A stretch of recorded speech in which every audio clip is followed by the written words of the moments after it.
2 years ago, as I visited the fellowship projects in Ukraine, the winds of war were blowing in Europe.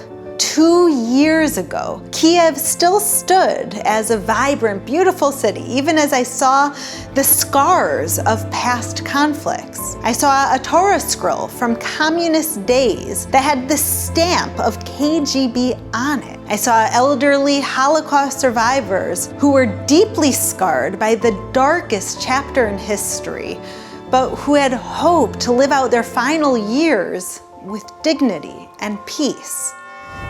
But 2 years ago, war did come to the people of Ukraine, just a few days after I left. Then, as we have been for more than 3 decades, the fellowship was on the ground. We were on the front line of providing aid for Jewish communities in the path of tanks and bombs and invading troops. It was thanks to your help that the fellowship was able to immediately provide life-saving aid. We provided food, clean water, clothing, basic necessities, and shelter to those who literally had nothing. We provided rescue.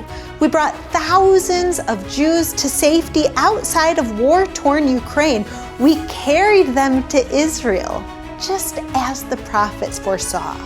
We brought them to their biblical homeland. But 2 years later, war still rages across Ukraine. 2 years later, the Jewish communities remain ravaged, still dependent on the fellowship's aid for life-saving and daily help with food, medicine, heat.